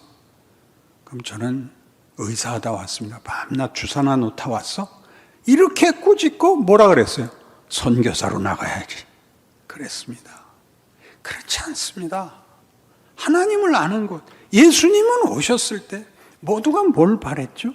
그의 권능을 보고 그가 왕이 되라 그랬습니다. 권력을 잡아 하나님의 뜻을 힘으로 이루라 그랬고 예수님은 사탄아라고 물리치셨고 친히 우리들의 손에 죽습니다. 뭘 하시자는 겁니까? 하나님의 영광은 용서에 있다. 하나님의 영광은 회복에 있다. 하나님의 영광은 기다리는 데 있다. 그렇게 말합니다. 무엇을 만들려고 할까요? 우리 자신이 사랑과 용서와 회복을 가지는 사람이 되기를 바라십니다. 우리가 권세를 갖거나 능력이 있기를 전혀 바라지 않습니다. 코로나죠. 아무것도 할 수 없다고요? 모일 수도 없고 여러분 왜 자기 자신일 수 없는 법은 없습니다. 늘 자기는 자기 자신이고 자기 자신이 되는 일은 외부에서는 전혀 방해를 할 수도 도울 수도 없습니다. 여러분이 얼마만큼 신자다워지느냐 하는 것은 다른 모든 방법이 필요 없이 여러분 스스로가 되는 수밖에 없습니다. 하나 더 갈까요? 아버지께서 아들에게 주신 모든 사람에게 영생을 주게 하시려고 만민을 다스리는 권세를 아들에게 주셨습니다. 예수가 가진 권세는 폭력도 무슨 능력도 아니고 십자가였다고요. 뭘 하려고요? 영생을 주려고요. 그렇게 받은 생명입니다. 그가 죽어서 그가 십자가에 못 박혀서 주신 거야. 이렇게 신파조로 읽으라고 준 게 아닙니다. 이 영생을 뭘로 만들었는가 보이라는 겁니다. 여러분이 죽으셔야 됩니다. 여러분이 죽으셔야 된다고요. 지셔야 돼요. 그게 우리가 받은 구원입니다. 영생은 곧 유일하신 참 하나님과 그가 보내신 자 예수 그리스도를 아는 것입니다. 여러분은 예수를 누구라고 아세요? 누구라고 아는 거예요? 예수와 십자가가 왜 폭력이 되냐고요? 왜 그게 권력이 되냐고요? 그러니까 안타깝죠. 하나님 저에게 힘을 주세요. 그럼 제가 다 할게요. 여기서부터 빗나간다고요. 정의는 어떻게 요구가 되죠? 정의는 꼭 이걸로 설명이 됩니다. 과부와 고아를 돌아보라. 여러분, 고아원지자, 요양원지자는 물론 아닙니다. 구제하라는 얘기가 아닙니다. 무력한 자를 인간 대접해라, 그러는 말입니다. 언제나 한 사람. 여러분, 이거 언제나 할 수 있습니다. 여러분에겐 이웃은 언제나 있습니다. 가족이 있습니다. 여러분이 사람을 대할 때 그 사람을 한 인격으로, 어떤 존재로 하나님이 그 아들을 보내요 그의 백성으로 삼으려는 대상으로 보라는 하나님을 아는 이 마음을 갖지 않는 한 우리는 늘 핑계가 생깁니다. 예수 잘 믿고 싶은데 안 돼요. 해보신 적이 없잖아요. 예수님은 이렇게 우리한테 선언하셨습니다. 수고하고 무거운 짐진 자들아. 이게 다 우리입니다. 성전 짓기에 수고하고 이게 종교적인 어떤 지위와 보상을 확보하기 위하여 수고하고 무거운 짐진 자들아 다 내게로 오라. 내가 너희를 쉬게 하리라. 나는 마음이 온유하고 겸손하니 내 멍에를 메고 내게 배우라. 그리하면 너희 마음이 쉼을 얻으리니 이는 내 멍에는 쉽고 내 짐은 가벼움이라. 상대방을 조작하려 하지 않습니다. 강제하려 하지 않습니다. 우월하려 그러지 않습니다. 그러면 아무것도 할 게 없다고요? 아니요. 여러분 성품과 여러분의 마음을 다스리셔야죠. 경쟁과 우월감과 경멸과 비난과 저주와 보복과 분노에서 여러분을 격리해내셔야죠. 달라지셔야죠. 그게 성경이 요구하는 것입니다. 외적 조건과 전혀 상관이 없죠. 오늘 당장 시작할 수 있습니다. 우리는 믿었고 너는 안 믿었다. 당신은 신앙생활을 잘하고 당신은 못한다. 이런 말은 우리에게 사용되지 않습니다. 교육적으로만 사용합니다. 하나님은 아브라함을 이렇게 부르십니다. 아직 아브라함이 아무런 실력이 없을 때 시작이 이 약속입니다. 내가 네게 복을 주어 네 이름을 창대케 하리니 너는 복의 근원이 될지라. 너를 축복하는 자에게는 내가 복을 내리고 너를 저주하는 자에게는 내가 저주하리니 땅의 모든 족속이 너를 인하여 복을 얻을 것이니라. 그게 우리입니다. 그게 우리입니다. 아브라함이 무엇을 내서 그에게 어떤 권력과 어떤 지위가 주어지는 것이 아니지 않습니까? 하나님께 복받는 자, 하나님의 복을 나누는 자로 부름을 받습니다. 땅의 모든 족속이 말이죠. 차별화해서 확인을 하고 누구를 비난해서 확인하고 하는 데서 벗어나 여러분은 누구든지 만나면 그 사람이 존귀한 존재라고 내가 대접을 받는 것과 같은 대접을 받아야 된다고 여러분을 계속 훈련하십시오. 남에게 대접을 받고자 하는 대로 너희도 남을 대접하라. 그건 명분이 아닙니다. 우리 존재론입니다. 그리고 예수께서 가신 길이고 오늘 우리가 따라가야 하는 길입니다. 매일 해야 됩니다. 왜요? 매일 누군가를 만나니까. 매일 시험과 유혹 앞에 있으니까. 거기서 여러분이 이 신자가 돼야 됩니다. 그렇지 않으면 뭐였죠? 너희는 이것이 여호와의 전이라 여호와의 전이라 여호와의 전이라 하는 거짓말을 믿지 말라. 그 경고를 제대로 받아들이셔야죠. 그렇게만 된다면 우리 이 코로나 시대에 아브라함에게 주신 약속까지 너를 축복하는 자에게는 내가 복을 내리겠다.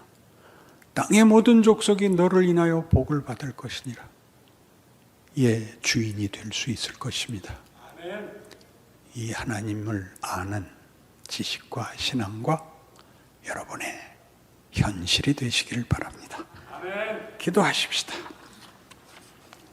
하나님 아버지, 우리는 용서하는 자가 되고 복을 나누는 자가 되고 회복하는 자가 되고 기다려주는 자가 되고 하는 그 사람이 되고 싶습니다. 예수님이 그리하신 것처럼 아버지께서 기뻐하신 것처럼 그런 인생을 살고 싶습니다. 아무에게도 핑계를 댈 수 없고 책임을 전가할 수 없습니다.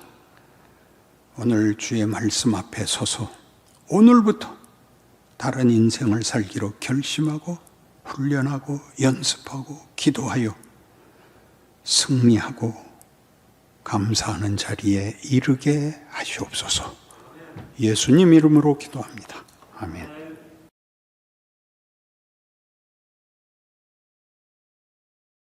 갈멜산에서 엘리야 선지자가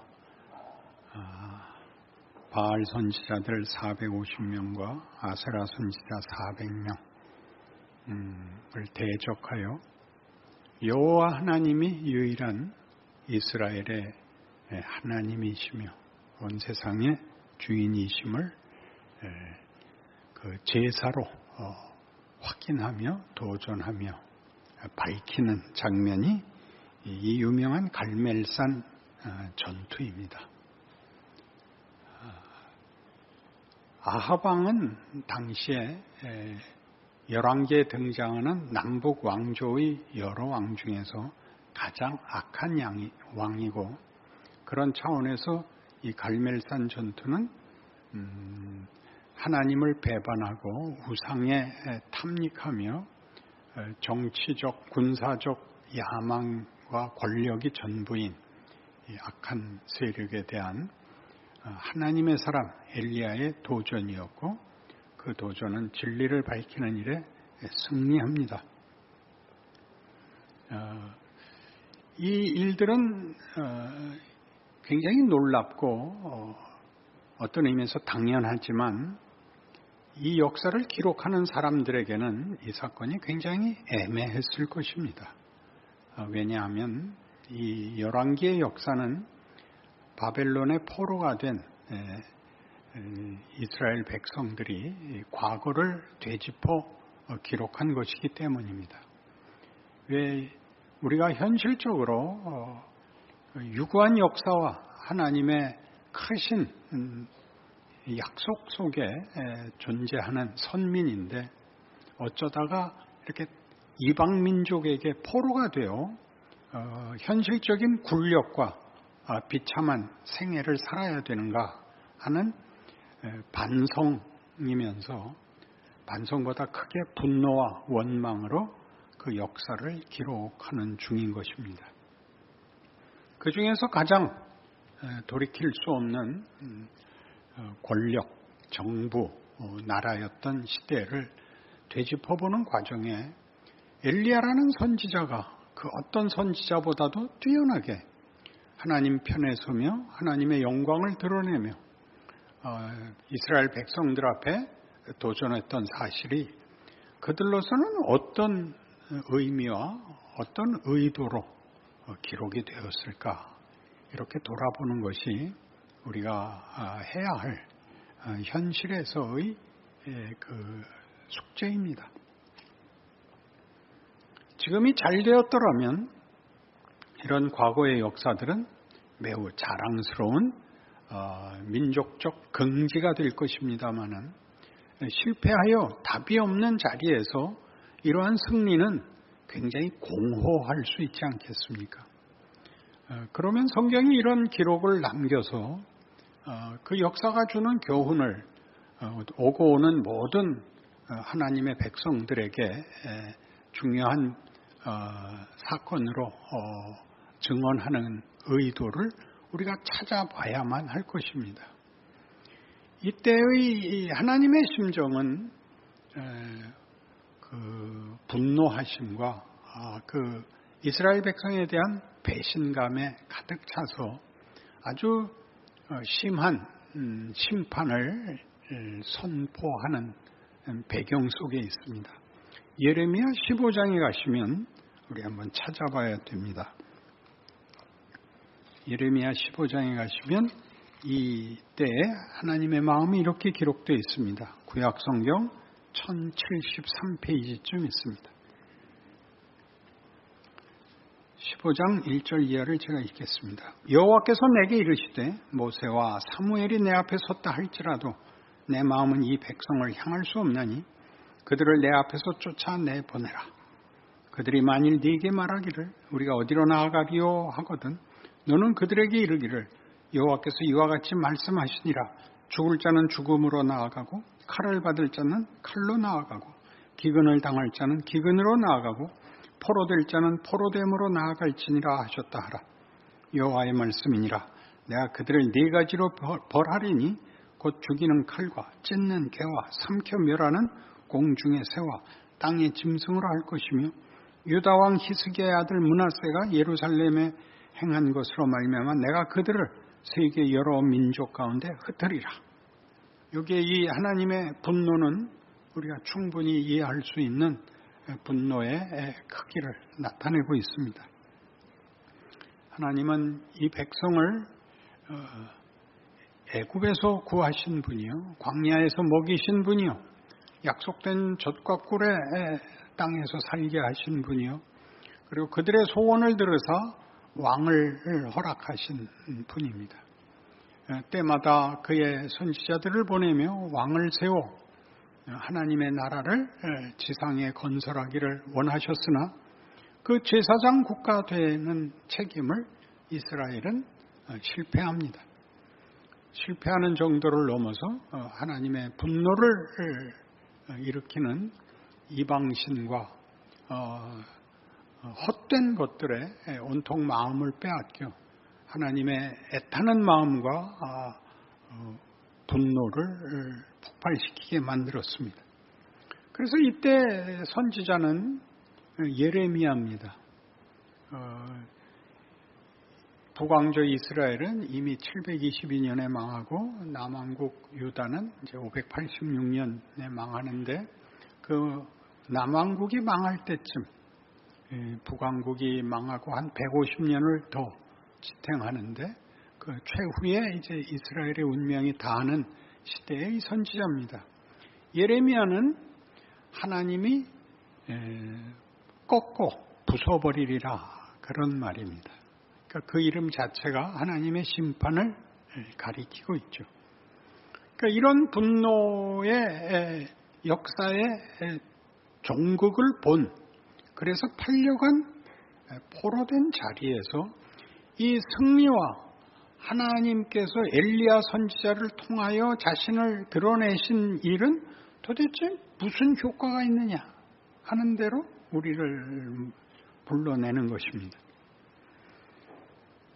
이사야 선지자는 이 멸망기보다 조금 앞선 시대 우시아와 아하스와 히스기야 시대의 선지자였는데 그때도 이미 남왕국이 북왕국의 멸망기와 남왕국의 쇠퇴 시대에 이사야가 선지자 노릇을 하는데 그는 멀리 회복까지 내다보는 선지자였습니다.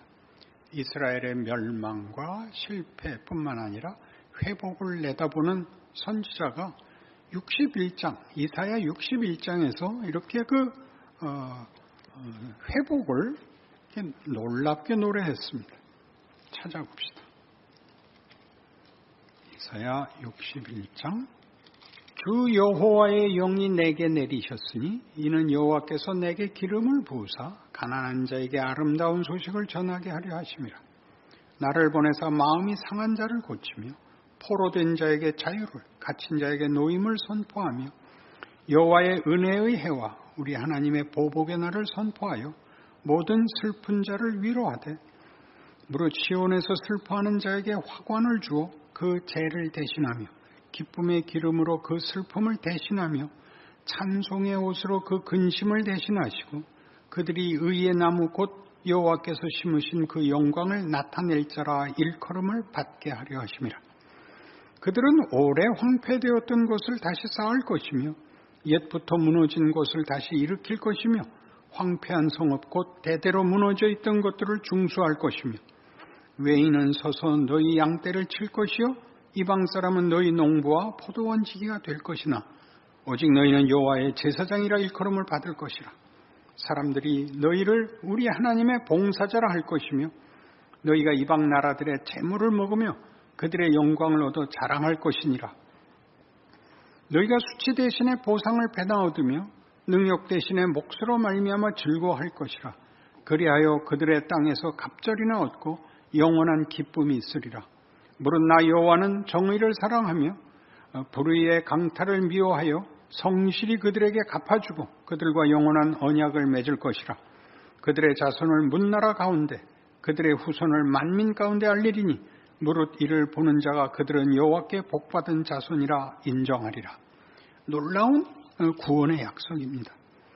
포로된 자를 놓아주며 갇힌 자를 풀어주며 마음이 상한 자를 위로할 것이며 황폐된 성읍을 재건할 것이며 제사장 나라가 되며 그들을 압제하던 자들의 재물을 보상으로 받으며 모든 나라가 이 하나님의 백성들에 대하여 보고 찬송하며 무릎을 꿇을 구원을 얘기하고 있습니다. 그러면 이 약속은 이미 이사야가 우시야와 아하스 시대, 북왕국은 그때 멸망의 때였지만 남왕국은 아직 남아있는 때, 그 다음에 그 후에 역사가 증언하는 것 같이 망하는 그 이스라엘 백성들이 회복될 것이며 그 회복은 그 전의 영광보다 더할 것이라 하는 약속이, 구원이 주어졌다면 지금 현실 속에서 이 약속이 무슨 효과가 있느냐 하는 질문은 당연히 일어났을 것입니다. 그리고 언제 일어날 것이냐? 우리의 현실은 이 멸망인데 이 멸망 전에 이미 하나님이 이 백성의 운명을, 이 백성을 향한 하나님의 뜻이 얼마나 놀라울 것인가가 약속되었다면 이 형편에서 그걸 어떻게 믿을 수 있느냐라는 질문이 당연히 나왔을 것입니다. 근데 이 질문은 당시 이스라엘 백성들만의 문제가 아니라 이 그 후손된 기독교 성도들의 현실 속에서도 당연한 질문입니다. 그 아들을 아끼지 아니고 하시고 주셨고 사망의 권세를 깨셔서 부활의 승리를 주셨는데 현실은 그렇지 않으니 여기서 우리가 하나님의 약속들을 도대체 어떻게 무슨 식으로 이해하고 적용할 수 있습니까? 당연한 질문이어야 됩니다. 우리는 그 질문이 현실 속에서 이해되지 않고 적용되지 않기 때문에 전부 다 죽은 다음으로 미루어져 있습니다. 천국에 가면, 천국에 간다는 믿음으로 마지못해서 살아야 되는 현실이 되고 말았습니다. 이 문제는 누가복음 4장에서 놀랍게 이렇게 현실 속에 그 조화를, 이 난제를 해결합니다. 누가복음 4장 16절 말씀부터 봅니다. 예수께서 그 자라나신 곳 나사렛에 이르사 안식일에 늘 하시던 대로 회당에 들어가서 성경을 읽으려고 서심해 선지자 이사야의 글을 들이거늘 책을 펴서 이렇게 기록된 데를 찾으시니 곧 주의 성령이 내게 임하셨으니 이는 가난한 자에게 복음을 전하게 하려 하시고 내게 기름을 부으사 나를 보내사 포로된 자에게 자유를, 눈먼 자에게 다시 보게 함을 전파하며 눌린 자를 자유롭게 하고 주의 은혜의 해를 전파하게 하려 하심이라 하였더라. 책을 덮어 그 맡은 자에게 주시고 앉으시니 회당에 있는 자들이 다 주목하여 보더라. 이에 예수께서 그들에게 말씀하시되 이 글이 오늘 너희 귀에 응하였느니라. 이렇게 말씀하십니다. 놀랍죠. 아까 읽은 이사야 61장에 주의 영이 부어지고 주의 구원의 복음을 전하는 자, 우리를 구원할 자가 나다. 이제 하나님의 약속이 여기 이루어졌다. 내가 그다 라고 선언을 합니다. 그리고 무슨 말씀을 하시냐면 뒤에요. 그들이 다 그를 증언하고 그 입으로 나오는 바 은혜로운 말을 놀랍게 여기 이르되 이 사람이 요셉의 아들이 아니냐. 예수께서 그들에게 이르시되 너희가 반드시 의사야 너 자신을 고치라 하는 속담을 인용하여 내게 말하기를 우리가 들은 바 가버나움에서 행한 일을 네 고향 여기서도 행하라 하리라. 또 이르시되 내가 진실로 너희에게 이르노니 선지자가 고향에서는 환영을 받는 자가 없느니라. 내가 참으로 너희에게 이르노니 엘리야 시대에 하늘이 3년 6개월간 닫혀 온 땅에 큰 흉년이 들었을 때에 이스라엘에 많은 과부가 있었을 때 엘리야가 그중 한 사람에게도 보내심을 받지 않고 오직 시돈 땅에 있는 사렙다의 한 과부에게 뿐이었으며 또 선지자 엘리사 때에 이스라엘에 많은 나병 환자가 있었을 때 그 중에 한 사람도 깨끗함을 얻지 못하고 오직 수리아 사람 나아만 뿐이었느니라. 회당에 있는 자들이 이것을 듣고 다 크게 화가 나서 일어나 동네 밖으로 쫓아내어 그 동네가 건설된 산 낭떠러지까지 끌고 가서 밀쳐 떨어뜨리고자 하되 예수께서 그들 가운데로 지나서 가시니라.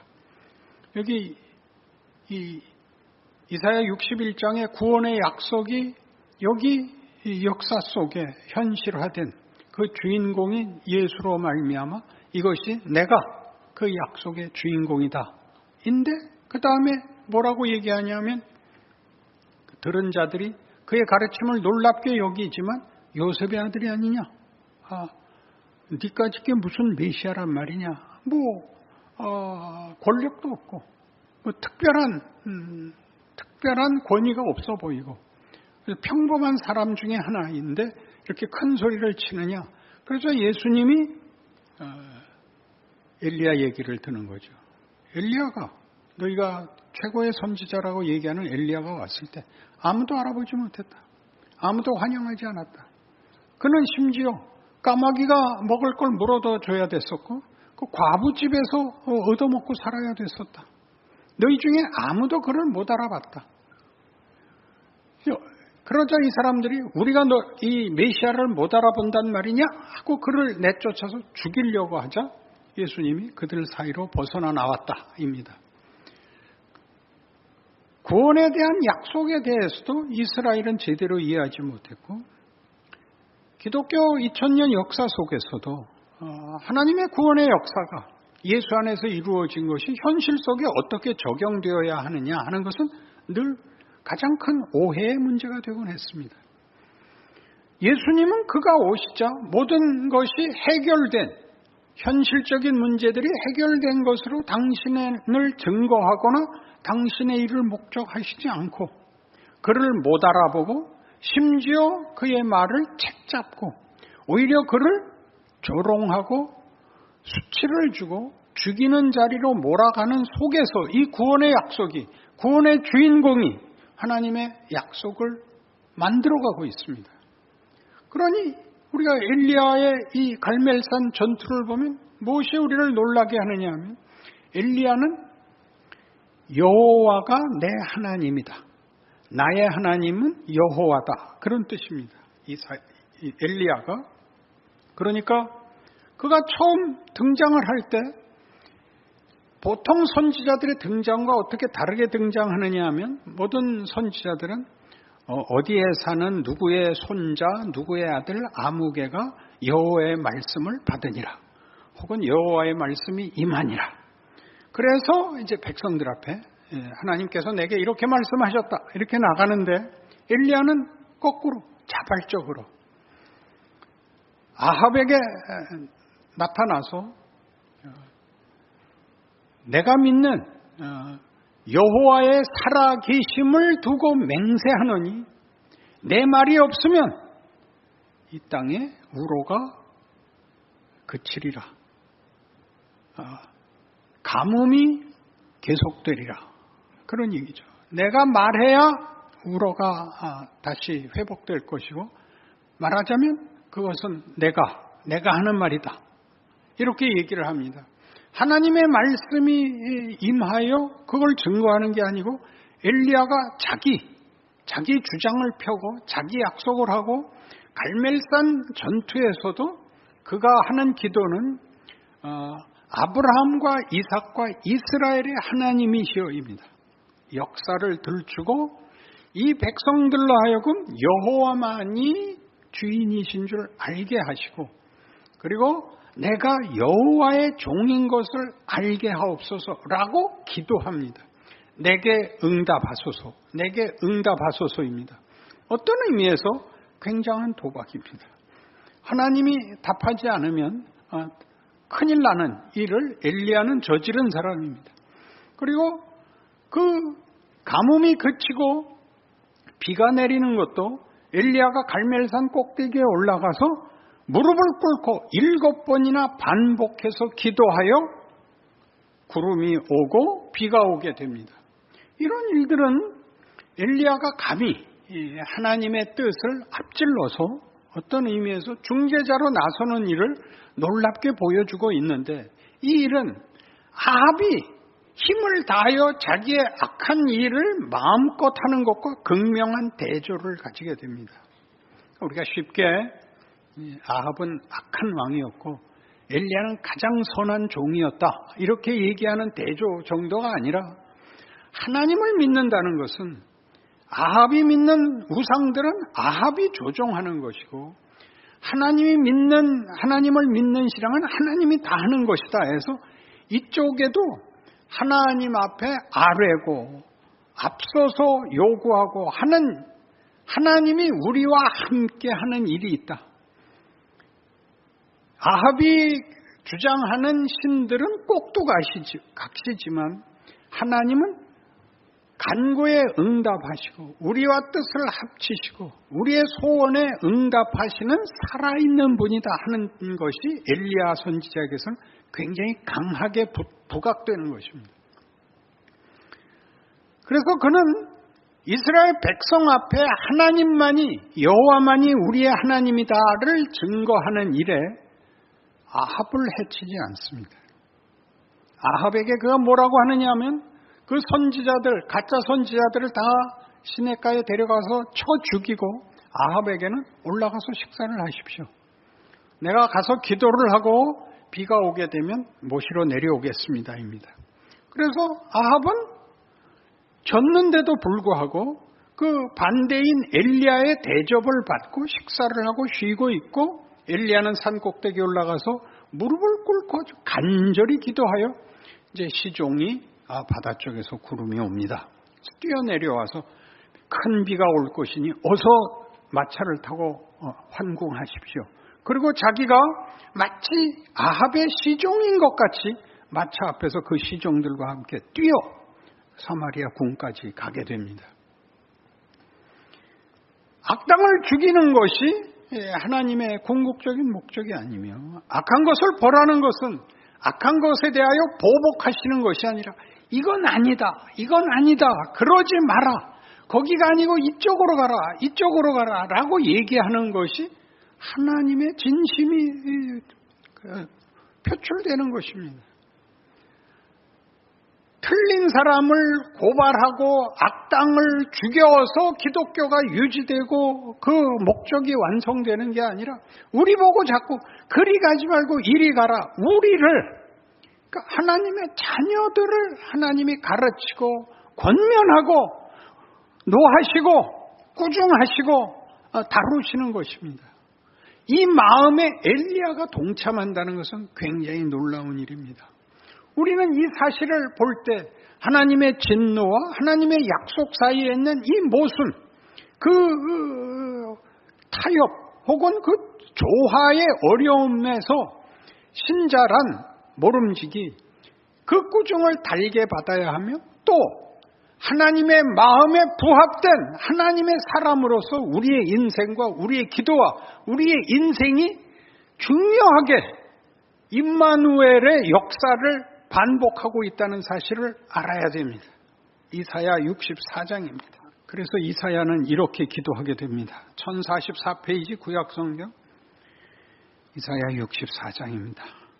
원하건대 주는 하늘을 가르고 강림하시고 주 앞에서 산들이 진동하기를 불이 섭을 사르며 불이 물을 끓임 같게 하사 주의 원수들이 주의 이름을 알게 하시며 이방 나라들로 주 앞에서 떨게 하옵소서.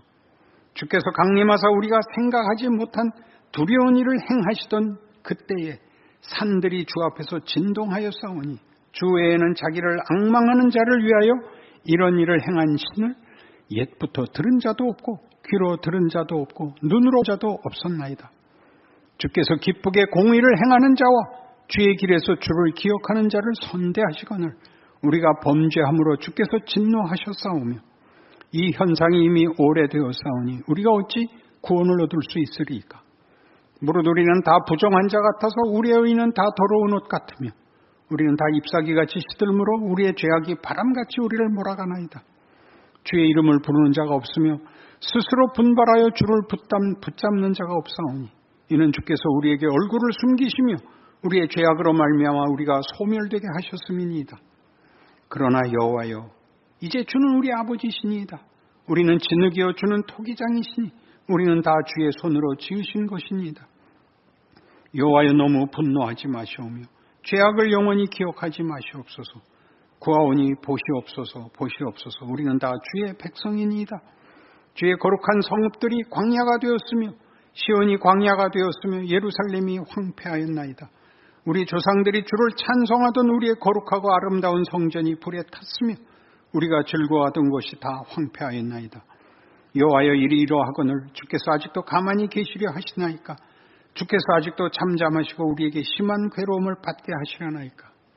이 기도는 누구에게서 터져 나오는 겁니까? 엘리야에게서 터져 나왔습니다.